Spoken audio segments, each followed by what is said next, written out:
Welcome to the most listened to golf in the world, the Fairways of Life show, on air, online, and around the world, with the most candid interviews,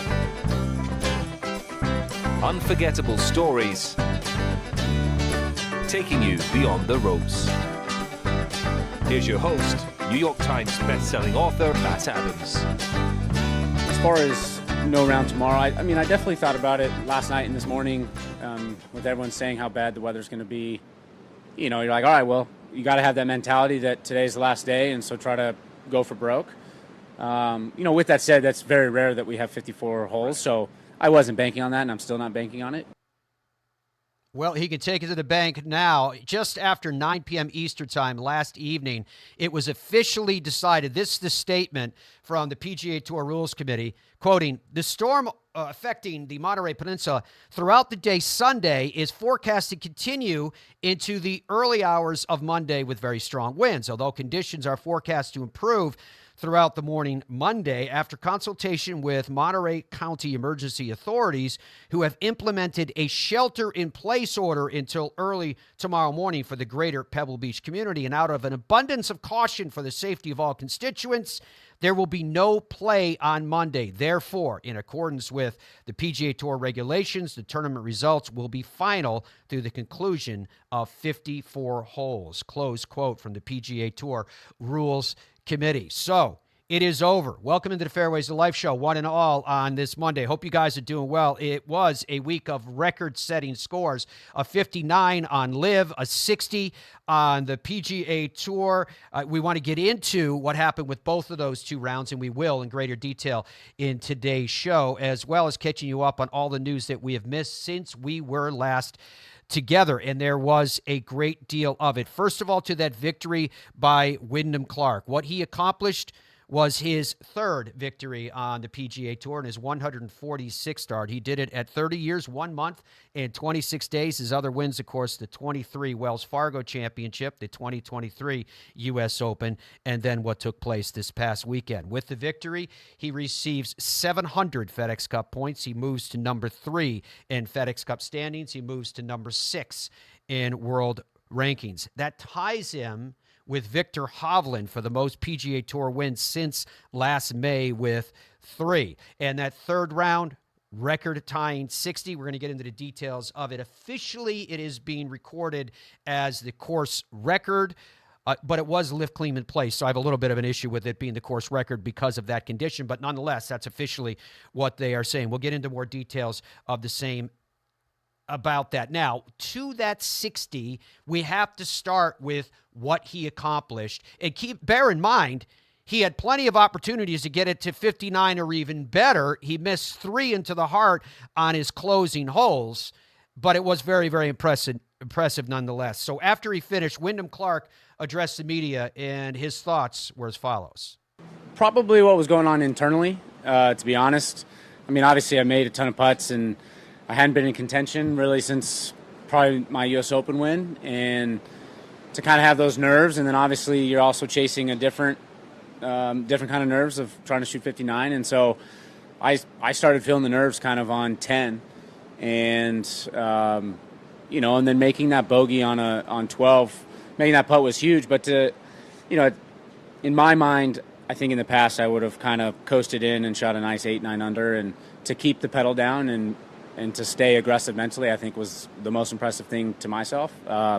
And then obviously making all those putts was, you know, out of the ordinary. It was pretty awesome.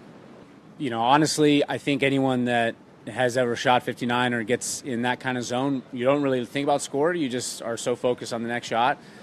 I really didn't think about it until I got to 18 tee box. And then when I did, I was like, oh my gosh, it would have been really nice to have one of those last two, because then I only have to birdie 18. But yeah, I mean, once I hit the fairway on 18, I knew I was going to have a chance to hopefully try to shoot that special number. You know, I gave it my best shot. Unfortunately, I left some putts short, but I mean, I'm super happy with my round. Anytime you shoot 12 under anywhere, you got to be happy. So I don't know how you could beat a round like this at Pebble Beach. Even if I haven't shot 59, but I would say even if I had shot 59 somewhere, I don't think it can compare to shooting a score like this at one of the most historic golf courses in the world. I definitely, as far as no round tomorrow. I mean, I definitely thought about it last night and this morning with everyone saying how bad the weather's going to be. You know, you're like, all right, well, you got to have that mentality that today's the last day, and so try to go for broke. You know, with that said, that's very rare that we have 54 holes, so I wasn't banking on that, and I'm still not banking on it. But, yeah, I mean, out there, I really wasn't thinking much until you kind of get to that back nine where those last few holes I was just, you know, see ball, hit ball, try to hit it where I wanted to, and I really had a good feel on the greens. And so in my mind, I was like, all right, let's just get us to where we're putting because the hole seemed like a bucket today. So, yeah, I mean, I was nervous. You know, I backed away. I thought I had maybe like a little sand on it.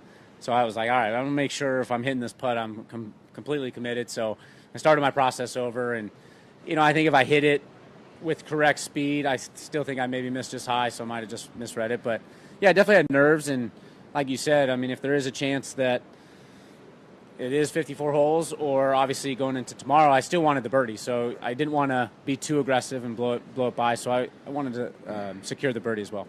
I think anytime you shoot 59, I think those nerves come up, even if you're at home. I think it's for any golfer that happens. And then to put it on at a place like this in a signature event makes it even a little bit more special. And, you know, that's where I think those nerves coming down those last 6 holes, even though it's a Saturday, I really felt like it was the end of a tournament because I did have a chance to do something really special. So, you know, even though I fell short on the 59, 60, still pretty awesome.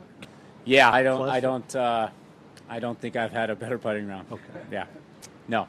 60 is my lowest score. Last time I was close, actually I had a chance somewhat in Hawaii this year in Maui. Last round I shot 62, was 10 under going into, last hole par 5, and I had about 8-footer to shoot 61. So I was somewhat close that day. Prior to that, you know, on tour, my lowest score was 62. So, yeah, it's been a while. It's probably been 6-7 years. Probably that 12. Bogey putt. That bogey putt on 12. I mean, honestly, of any of the putts today that I was not really trying to make was that one. I really was just focused on my speed and just trying to get it down there, 2-putt, get the double, go to the next hole, and move on. And for that to go in, it was like, all right, man, I'm hot. 189 feet, 9 inches of putts that he made en route to that 60. And bear in mind, that doesn't count the putt that he made on 12, which was 26 feet because he made it from off the green. His previous best was 156 feet, 6 inches in the third round of the 2020 Shriners Children's Open. You can see the leaderboard there on the screen, finishing one shot behind Ludwig Oberg, the 2023 RSM Classic champion. He finishes runner-up for the second time in 20 PGA Tour starts, 2023 Sanderson Farms Championship. And after opening with a 4 under 68 at Spyglass Hill, he played 36 bogey-free holes at Pebble Beach, a 65 in round 2, a 67 in the third round. He was one of 11 players in the field that made the AT&T Pebble Beach Pro-Am debut this week. Most impressive indeed. As to what's also impressive, because it is a signature event, Wyndham Clark, as I mentioned, took home $3.6 million for his effort. Ludwig, $2.1 million and change.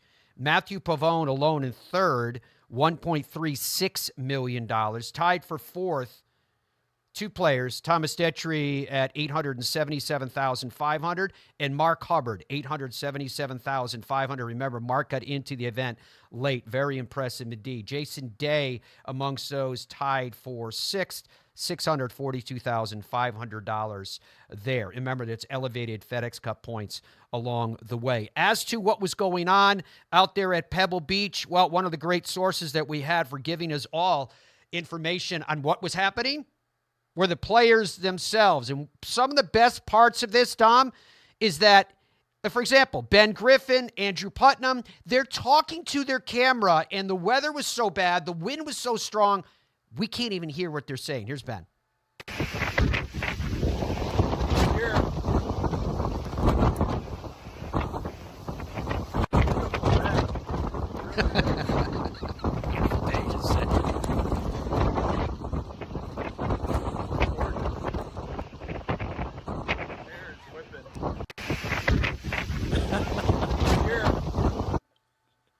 So, Dom, it was a pretty mighty weather out there, and I know you've cobbled together more from the social media posts of players. Yeah, you can see Ben there. That's good stuff. That's pretty windy. And this from Justin Thomas. Well, Pebble is completely unplayable to play today due to wind. The shots we would have had to hit on 7 today would have been worth it in and of itself. 95 yards down the hill, in off the left, 40 miles per hour, just a chip 5-iron. That would have been great. You can see that beautiful shot from Evan Schiller of the 7th. That begs the question, Matt, which is my question of the day. Oh, here we we'll go. Get a chance to talk about a little bit later on. What is the worst weather you've ever played golf in? Not what you would or wouldn't play in. I'm saying, what's the worst weather you've ever played in? And I gave an option for, if you go to our YouTube page, you can answer and vote and tell us your thoughts. But one of the options is I don't play in bad weather. So there's going to be a lot of people, I think, that don't have an answer because they're like, if it's under 50 degrees, I'm not going outside. No, that's a good option to have on there because I do know quite a few people that have that mentality that they're not going to play in bad weather. But for me personally, it's definitely always taken place on links golf courses because they have that base of sand. It takes a lot for there to be any standing water, so you're playing through tough conditions. I remember playing one time. I had to close the shop. I was at Newport National when I was still working at Newport National. I had to close the shop, and I went out to play. And I had layers of clothes on. I went out to play some golf. There was nobody else on the golf course, and it was snowing. I remember playing through hail at La Hinch. We literally had to try putting through hail. And then a torrential rainfall just driven by coming in off the sea at Waterville one time that we got through. But, you know, with all due respect to waterproof clothing, there comes a certain time where if it's really just pounding down on you with the rain, it finds its way in. It gets through any crack and crevice. And so those are 3 that come to mind for me off the top of my head. Are you getting any response from people on that yet? Is anything coming back? Oh, yeah, it's coming in. I've played in heavy rain and snow. I've played in the snow, and I've played in the sleet. There's a lot more stuff coming in. I'm going to make a list of stuff, and we'll talk about it later on. Andrew, I want to play more of that stuff. Who's next in line there? What is it? This is from Trevor Immelman. Could you break 100 at Pebble playing in this?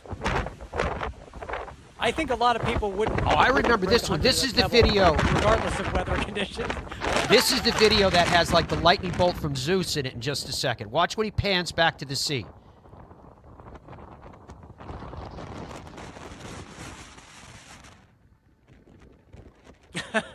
There it is. If you're looking at the top right. Angry. Where is the one, Andrew? Is it the one from Todd Lewis? Give me the one from Todd Lewis. This is the tweet from Todd Lewis.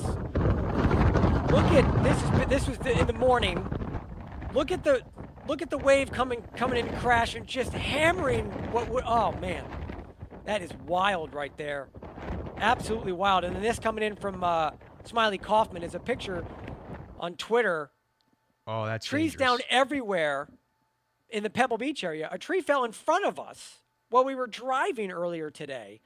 That sounds like a dangerous situation, actually. It does. And you can see the damage there from the wind. And then, Matt, I think this is your favorite video and possibly mine. We're going to lay out here for Andrew Putnam, who he has something very important to tell us, Matt. Let's see if we can make it out. Listen to what he has to say here, folks.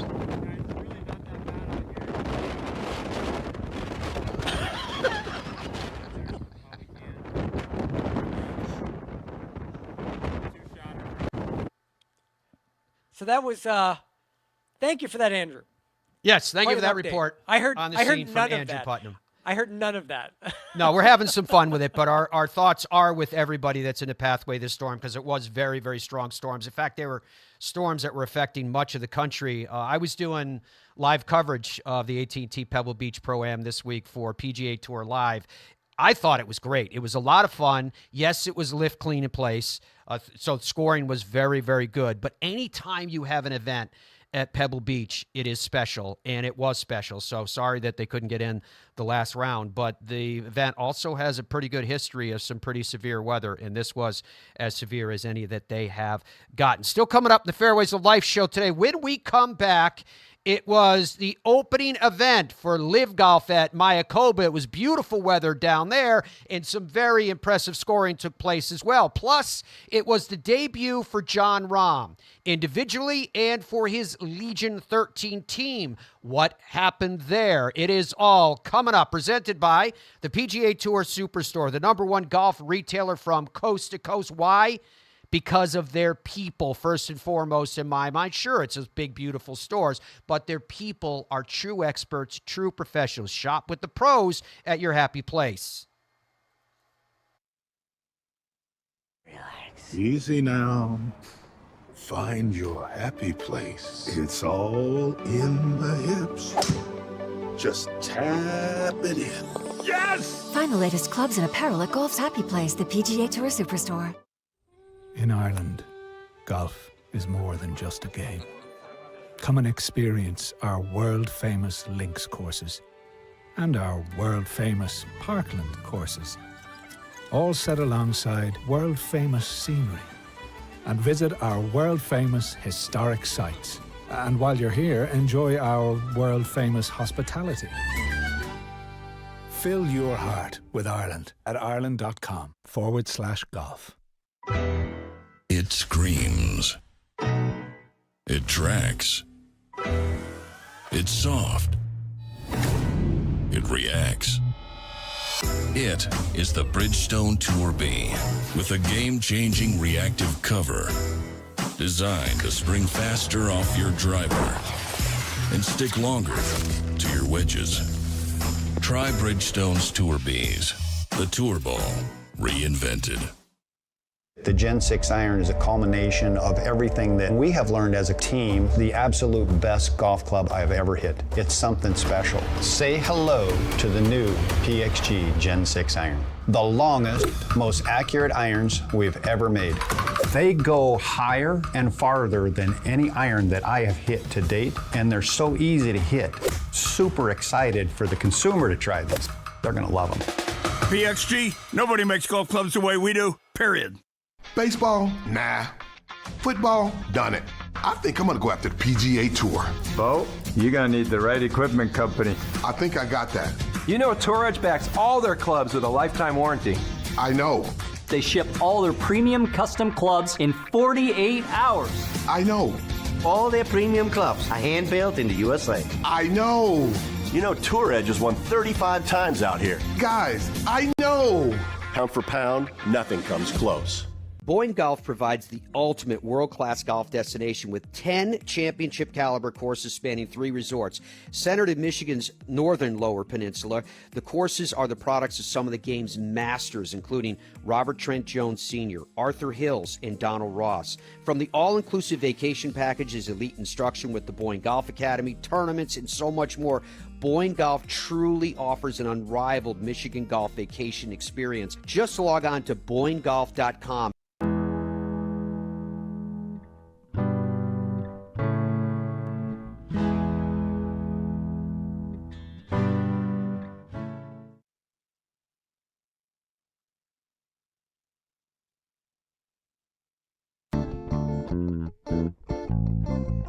The weeks leading up to the announcement weren't the easiest, right? I have to weigh a lot, basically get enough info to then make an informed decision, right? And even through the process of negotiations, I was very, very, very deep waters compared to what I'm used to, right? I had to be more involved than I thought I was going to have to be. But once the announcement was made, I think everything became a lot easier, right? Having to keep the secrecy and not being able to talk to anybody about it was difficult. So again, once it became public, the reaction was pretty much what I expected. The ones that are close friends that maybe had an idea or not has supported me, and there's obviously some people are going to disagree with any decision we make in life. So pretty much in line with what I expected, but it was nice to have some time after that, before my first competition round in LIV Golf, to process and then actually kind of refocus and get to work. It's definitely a different feel to what I'm used to. Golf being quite an individual sport, to actually be thinking about part of management of any kind it's somewhat unusual for me. But the process was a little bit harder than we would have liked to acquire all the players. I think a good captain can adapt to each player, right? I don't think there's one single formula that'll work for everybody, right? Because I know what might work to get the best out of me, it might not work for Kieran or Terrell or Caleb, right? So I'm going to have to get to know everybody a little bit better to be able to know what buttons to push, definitely at what times. I'm pretty confident I know how to do that with Terrell already. We've spent a lot of time together, so I already know. But with Caleb and Kieran, I'm going to have to learn a little bit on how they are in general, how to manage that. So to answer that, no, I don't really know exactly what I'm going to be doing. But again, like I said earlier, I'm really looking forward to learn. That was Jon Rahm before the start of the event. At the conclusion of the event, here's the way it all settled out. The individual champion, of course, Joaquin Niemann, will have highlights coming up in a moment. And the team final, the same. Jon Rahm, who you just heard from, speaking about his Legion 13 team, won by a convincing 4 strokes on 24 under par. As to the individual competition, let's get to some highlights and show you how it all went down. Where did it go down? Right here in paradise at Mayakoba. Most impressive indeed. So too was the performance of this young man.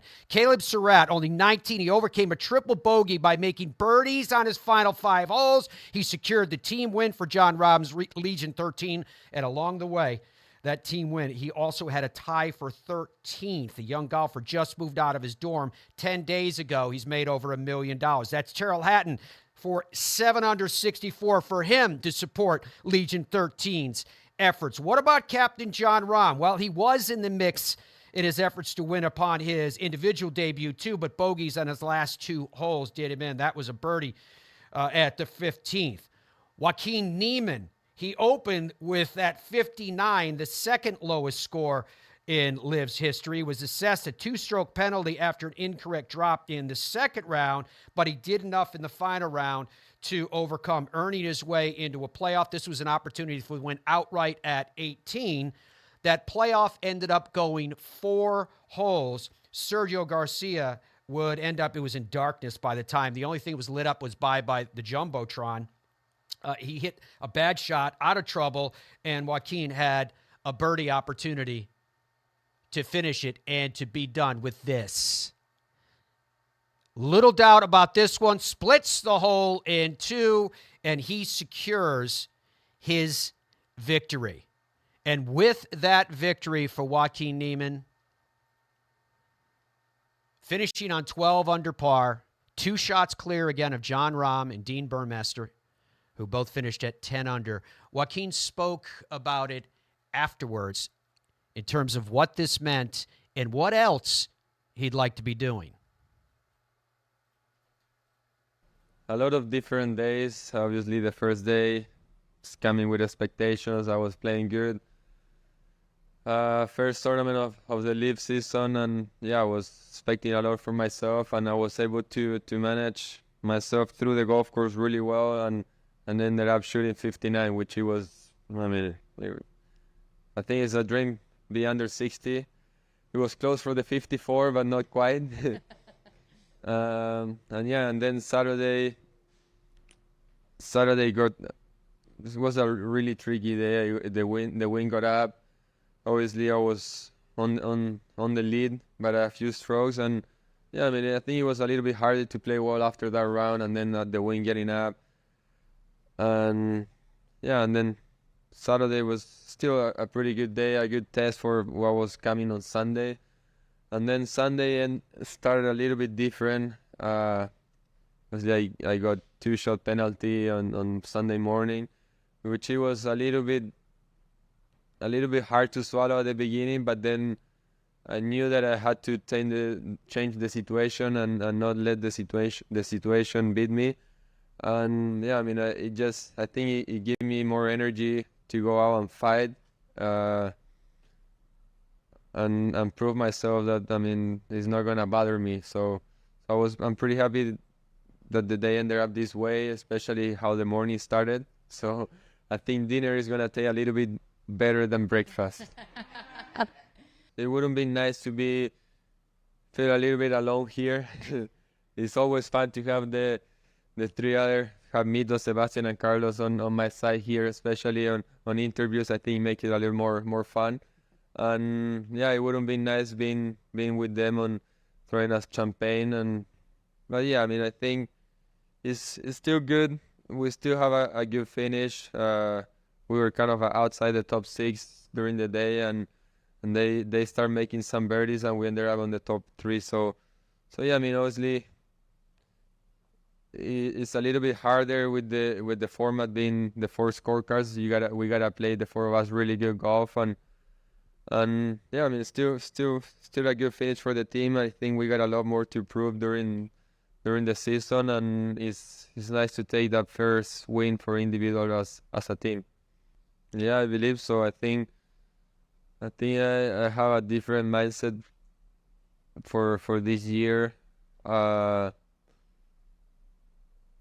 mean, it kind of hurt me a little bit not being on the majors, and I think also helped me to get motivation to kind of earn my spot back into the majors, into the lead players. And yeah, I think it helped me a little bit to get focused back, to start working harder, to start working with a purpose, and yeah, I think it's paying off, and I just wanna keep telling myself that I'm capable of doing this, of winning tournaments, and this is a good way to prove that, and yeah, I mean, I don't wanna stop working the way I'm doing it, and I just wanna keep going.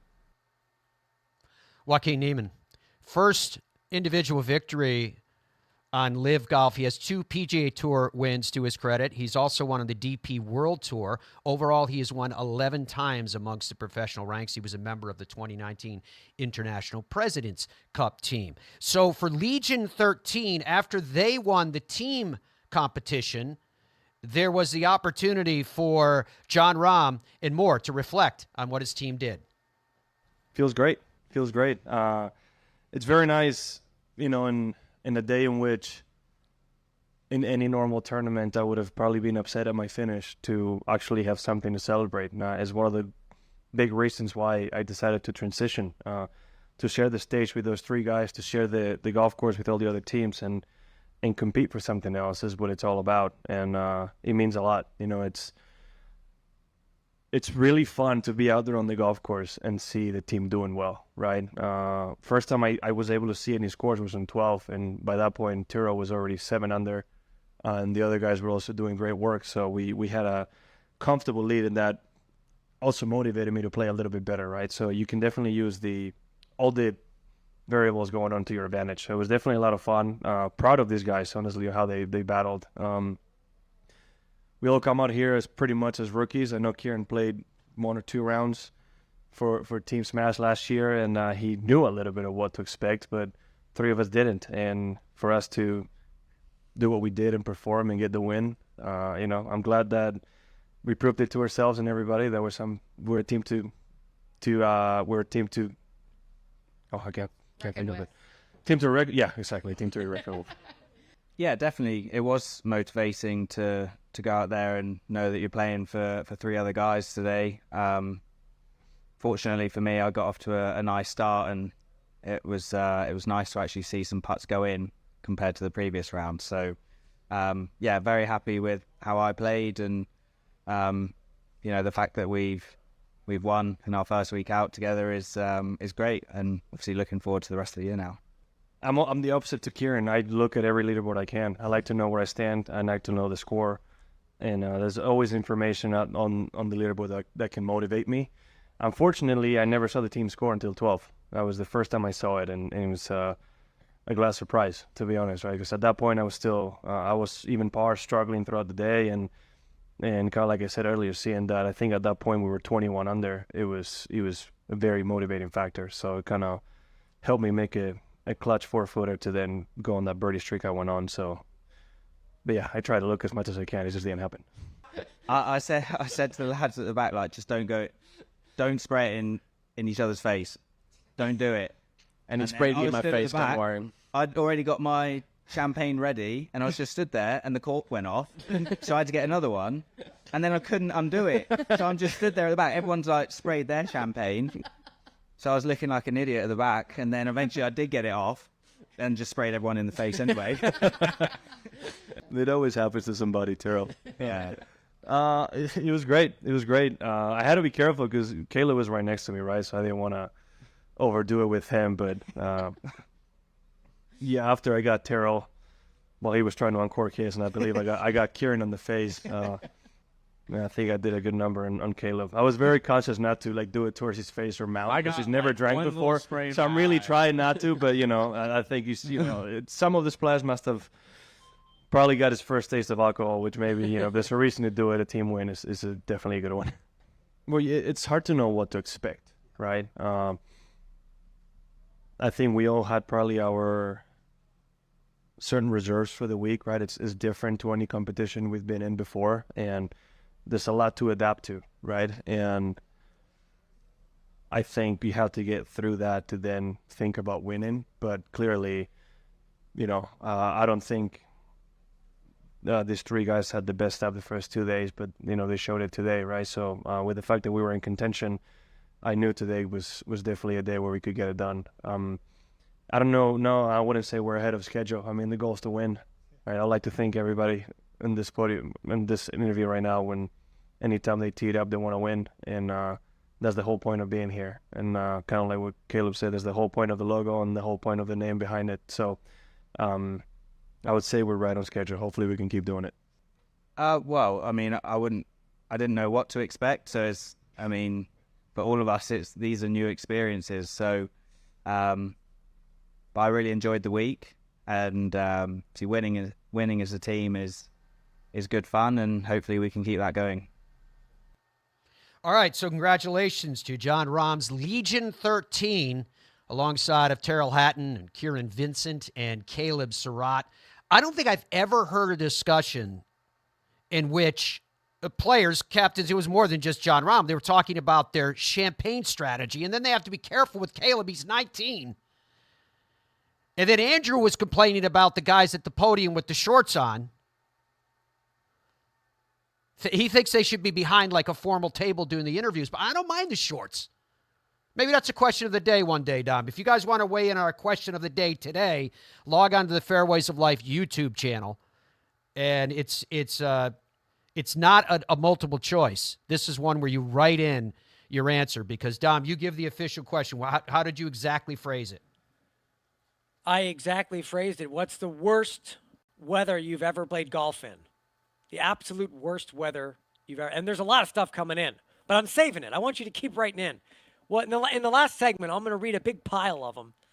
And some of them are pretty good, I got to say. So we got that coming up in the last segment, but when we come back, we're going to dive into a 59 and a 60 this past week in the world of golf as the Fairways of Life show continues. Easy now. Find your happy place. It's all in the hips. Just tap it in. Yes! Find the latest clubs and apparel at Golf's happy place, the PGA Tour Superstore. In Ireland, golf is more than just a game. Come and experience our world-famous links courses and our world-famous parkland courses, all set alongside world-famous scenery. And visit our world-famous historic sites. And while you're here, enjoy our world-famous hospitality. Fill your heart with Ireland at ireland.com/golf. It screams. It tracks. It's soft. It reacts. It is the Bridgestone Tour B with a game-changing reactive cover designed to spring faster off your driver and stick longer to your wedges. Try Bridgestone's Tour Bs, the Tour Ball reinvented. The Gen 6 iron is a culmination of everything that we have learned as a team, the absolute best golf club I've ever hit. It's something special. Say hello to the new PXG Gen 6 iron. the longest, most accurate irons we've ever made. They go higher and farther than any iron that I have hit to date, and they're so easy to hit. Super excited for the consumer to try these. They're gonna love them. PXG, nobody makes golf clubs the way we do, period. Baseball? Nah. Football? Done it. I think I'm gonna go after the PGA Tour. Bo, you're gonna need the right equipment company. I think I got that. You know, Tour Edge backs all their clubs with a lifetime warranty. I know. They ship all their premium custom clubs in 48 hours. I know. All their premium clubs are hand-built in the USA. I know. You know, Tour Edge has won 35 times out here. Guys, I know. Pound for pound, nothing comes close. Boyne Golf provides the ultimate world-class golf destination with 10 championship-caliber courses spanning 3 resorts. Centered in Michigan's northern Lower Peninsula, the courses are the products of some of the game's masters, including Robert Trent Jones Sr., Arthur Hills, and Donald Ross. From the all-inclusive vacation packages, elite instruction with the Boyne Golf Academy, tournaments, and so much more, Boyne Golf truly offers an unrivaled Michigan golf vacation experience. Just log on to BoyneGolf.com. Zero Friction introduces the Wheel Pro Pushcart Golf Bag with its revolutionary 3-in-1 design, supportive legs that spring into action, a comfort grip handle with 3 locking positions, accessories for the modern golfer enhanced by 7 pockets for more storage, and removable all-terrain wheels which slide right into place. The new Zero Friction Wheel Pro Golf Bag checks every box for every golfer. Push, carry, or cart, the decision is yours thanks to Zero Friction. Head to ZeroFriction.com today.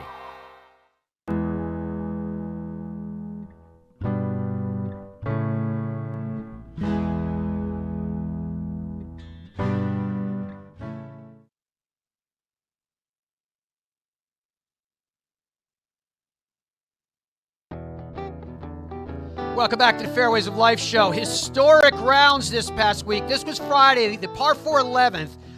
Oh, holes out for eagle for Niemann. What a day he had. This is for birdie at 17. This was his last birdie of the day. So call it. Secured a 59 for Joaquin. Look at that scorecard. Quite impressive, right? He spoke to his 59. Yeah, I know it was obviously an amazing round. I played solid since the beginning, and I never stopped playing good. So it was good to hit good tee shots on the last couple holes where they're kind of tricky, especially 16, 18, and number 1. And yeah, I mean, I gave myself a few chances also on the last couple holes to go even lower, but yeah, still really happy. Jon said that he would have put money on the fact that no one would have shot a 59 on this course this week. What do you make of that? He owes me money then. How much was it? Yeah, it was. I mean, I wouldn't think the same either. I mean, I think he was playing. The fairways are playing a lot tighter than they used to be. Rough is a lot trickier too. It's a little longer and yeah, I mean, you got a lot of different lies, which is tricky. But yeah, I mean, I play an amazing golf. I wherever I was hitting the ball, sometimes I was getting good lies, good bounces into the fairway, good numbers. So everything came up pretty good during the whole day. I mean, I knew I was close. I knew that the course it couldn't be 71 like it couldn't be 72. But yeah, I didn't want it to do the math and start counting how many par 5s and par 3s there is on the golf course. But then I get to 18, and yeah, a few guys were shouting, "Come on, Juan, go for the 58," and I'm like, I'm right there. and yeah, I mean, I missed that putter on 18. It broke a lot more than I thought, but yeah, I mean, I hit a great tee shot also, number 1. Give myself a good number. I just mishit it a little bit and misjudged the win. But yeah, I knew if I kept myself calm and if I kept myself the same way I was on the first couple holes, I knew I was gonna be a really low day, and I felt that I was able to do that during the whole day. I felt like I was calm the whole day. I never went ahead of myself. I I stick to my routine. I visualize my shots, and I just went ahead and compromised with all those shots, and I was pretty confident on all of them. So I just happy to be able to pull those shots, and finish the round with a 59. That sound after Niemann's score of 59. Now remember, in the next round, he was assessed a 2-stroke penalty for an incorrect drop, and then ultimately earned his way into a playoff that he won over Sergio Garcia. As to Wyndham Clark, he had an opportunity to shoot 59, maybe even better. He missed some putts that were right in the heart in the finishing holes. He spoke about it, and you heard the sound earlier in the program, but it was a historic round nonetheless, a 60 on Pebble Beach. It does officially set the course record at Pebble, a 62 by Matthias Schwab in 2022, Patrick Cantlay in 2021, David Duval in 1997, and Tom Kite in 1983. That 60, again, equals the tournament 18-hole scoring record as well. Sung Kang did it with a 60 in round 2 of the 2016 event, but that was at Monterey Peninsula Country Club. It is officially the 54th score of 60 in PGA Tour history, with Nick Dunlap, the most recent to have done it at the 2023 American Express in the 3rd round. The previous low score on tour for Wyndham Clark was a 61 at the 2020 WM Phoenix Open in the opening round. His front 9 28, that was in the 3rd round. That 60, of course, ties the lowest score on Pebble Beach's front 9 at the AT&T Pebble Beach Pro-Am. He's the 4th player to perform the feat. The most recent was Brent Schwartzrock in round 1 in 2002. It's the first 28 or better on tour since Eric Cole at the 2023 RSM Classics 3rd round. I mentioned this earlier in the show, but it deserves again to be underscored. Career high 189 feet 9 inches of putts made en route to that 60. The previous best for him was 156 6 inches in the 3rd round of the 2020 Shriners Children's Open, and this is the 4th time that he has played at the AT&T Pebble Beach Pro-Am, etching his victory. Look at that score. He had 2 eagles on his opening 9. 2 eagles on his opening 9. Here is Wyndham discussing his 60. I got to give some credit to my team, and I worked with a guy by the name of Mike, and sorry, don't know his last name. Just met him this week. I flew in early Sunday, spent about 3-4 hours with him. I had 9 putters on the putting green, and I've been using kind of the putter that Ricky and I've been using. Kind of started using that last year, and I've really struggled on the greens since the U.S. Open. And so basically I brought these putters, and we resulted to changing no line on the putter. I went a little bit shorter, and I went from being conventional to crosshand. So a lot of big changes, but when you're in a spot where I was mentally in putting, you kind of needed a change just so it was something totally different, so you couldn't complain or have those same feels that I had, in these previous tournaments. So yeah, a lot changed, but I think, not having the line on the putter has been the biggest thing for me. The brunt of our work has been on the putting recently, and we've been so focused on it. And she kind of maybe told me, she told me this week, she goes, let's stop having goals for putting, and let's just move on. We were putting too much emphasis on the putting, and we were trying to have the best attitude we could possibly have, especially coming into greens like this where they are really bumpy, so slopey, and it makes it really hard to make putts. And so I was really just trying to focus on making the best stroke I can, and regardless of where the ball goes, even though everyone tries to do that, it's been really hard for me lately. And I've done a good job this week of that, and I think my patience the first 2 days on the greens really paid off, because then obviously I made a lot of putts today. It's obviously tough. I think if you ask some people on my team, they probably would have predicted it, just because you do have such a great year, and then we had some time off, and it's kind of hard because for me, it was hard to get back to present and to not be frustrated, and now your expectations are through the roof. And so that's been kind of a little bit of a struggle in this first part of the year. And then you add not putting well, and so then I was really getting frustrated. But I know it's the start of the year. I've been hitting it good, and I've been doing a lot of positive things. So I just have really been trying to focus on that. And then even though sometimes I didn't know where I was going with the putting, I had to believe that it was going to eventually come back. And so, it's honestly more than anything, it's just really rewarding to finally make some putts, see some putts, and, I feel like I rewarded myself with being patient and then having a great day today. We're focusing so much on the putting of Wyndham Clark in that round of 60 that earned him that victory over Oberg. But in fairness, I think that Wyndham Clark is one of those type players that when his game is on song, I'm talking about everything, his golf swing is inspiring. And there's another question of the day as I'm talking about this, Tom.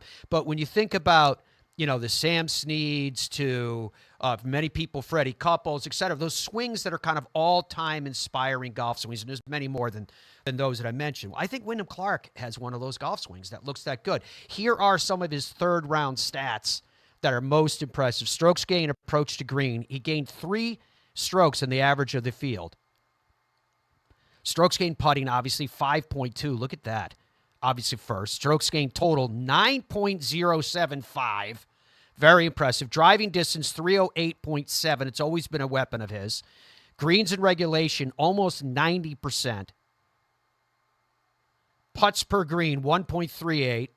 Total putts, 23. Let that settle. All right, when we come back on the Fairways of Life show, we're going to dig deeper into your comments. Dom's question of the day, what's the worst weather that you have played in? Log on to the Fairways of Life YouTube page, and you could weigh in as well.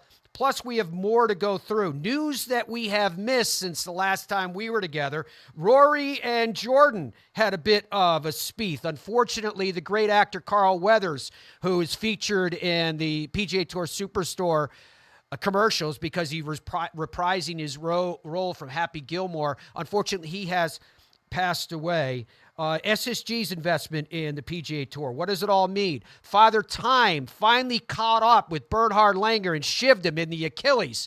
That and more coming up on the Fairways of Life when we come back. I guess hello world, huh? And with one subtle hello, Tiger began an amazing and unthinkable career.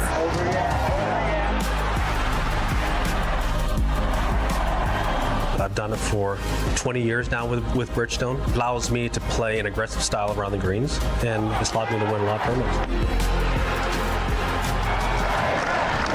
Bridgestone Golf, proud to be part of your journey.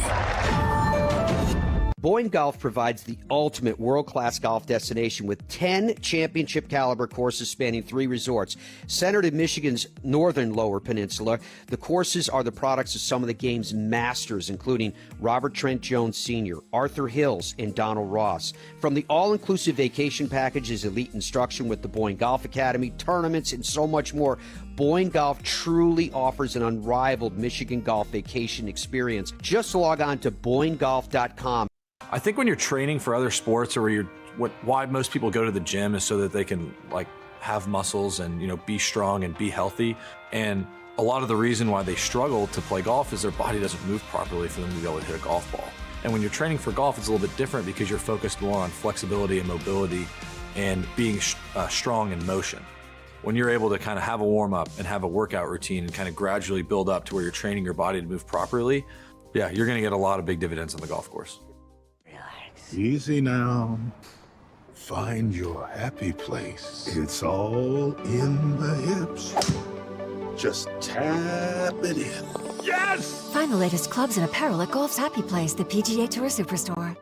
What if we started a company and the company was under no time constraints, no financial constraints? The one constraint is their clubs had to be exceptional performers and much better than any other alternative.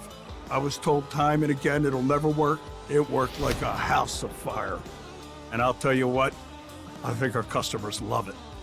BXG, nobody makes golf clubs the way we do, period. Zero Friction introduces the Wheel Pro Pushcart Golf Bag with its revolutionary 3-in-1 design, supportive legs that spring into action, a comfort grip handle with 3 locking positions, accessories for the modern golfer enhanced by 7 pockets for more storage, and removable all-terrain wheels which slide right into place. The new Zero Friction Wheel Pro Golf Bag checks every box for every golfer. Push, carry, or cart. The decision is yours thanks to Zero Friction. Head to zerofriction.com today.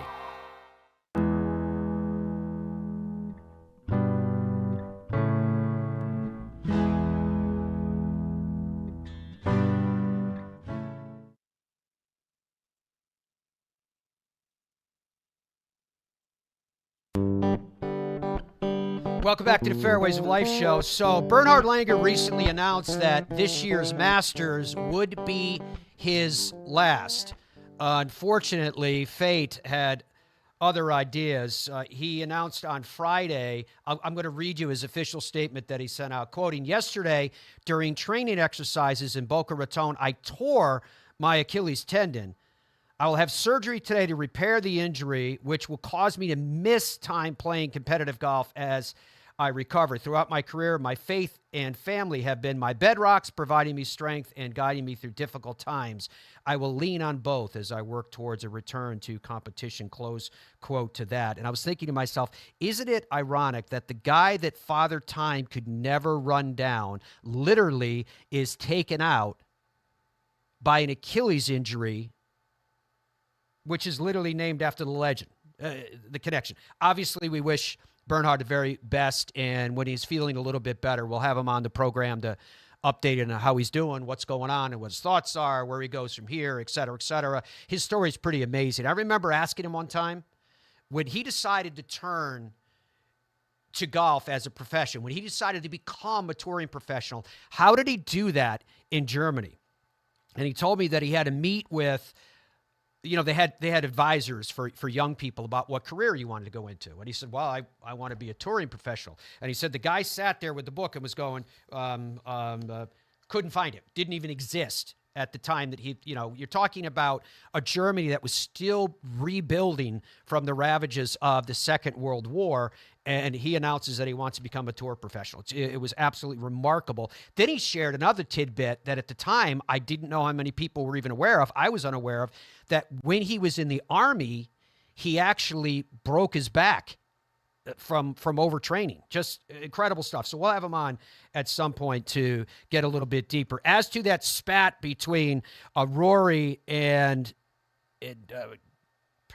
Jordan Spieth. This is an article from Bentley Romine, NBCSports.com, where he writes, Rory McIlroy and Jordan Spieth had an hour-long phone conversation prior to the start of the AT&T Pebble Beach Pro-Am to discuss Spieth's recent comments on a potential deal between the PGA Tour and Saudi Arabia's Public Investment Fund. So, apparently, Rory felt it was important to get in touch with him and go, you know what, right now, where we're at, the potential of bringing these guys in as an investor in PGA Tour Enterprises, it's not cool to disparage the fact that we do or don't need them.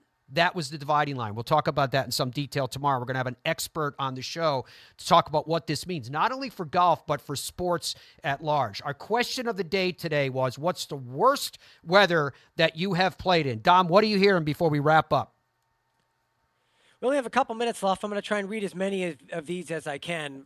First off, 32% wrote in and said, I don't play in bad weather, which you thought? That's a little higher than I thought. That's a lot of people just saying, I'm not going to play unless it's 75. Kevin writes, the worst weather I've ever played in was all 4 seasons with rain sideways and 30-mile-per-hour winds in Northern Ireland. Derek says, if there's nae wind and nae rain, it's nae golf. That's why Scottish people invented whiskey. He says. John says, I've played in both heavy rain and heavy snow. Manesh says, heavy snow? the worst weather I've played in is snow. I'm just the messenger, folks. Worst weather I've played in is the snow. The windiest was 40 miles per hour at Burnham and Barrow Links. And I played a course in Cotswold where it was a rain cloud. Michael says, I played in a tournament in sleet and snow in mid-November in Michigan in 2016. That was interesting, he says. I've also played in freezing rain where it coated our clothes. Marty says, I played Pebble Beach in very windy conditions, probably 40 miles per hour. I beat a 5-iron to the middle of the green on 7. Much like Justin Thomas's tweet. That was what We'll have a Justin couple Thomas minutes left. suspected I'm they'd gonna have to try hit if they played, yeah. That's right. A couple more. See if I can get a couple more in here. Bob says, the worst weather was early June at Crooked Tree up at Boyne. We'll be going to Boyne, incidentally, later in September. And it was rain and wind, and the rain was sideways off of the lake. I went in to warm up at the turn, and I was told the course was closed. Well, remember, Crooked They Tree played sits 9 holes on a way closed up. course. Yeah, it sits way up on that bluff, way up on the hill above the inland sea that is Lake Michigan, so it can get All right, two a more, lot of wind up Matt. there. I'm going to squeeze Two them more. in. Jay Hawker says, years ago when I was young, I played where the wind was so bad, I hit a driver 125 yards to a par 3, and it came up short.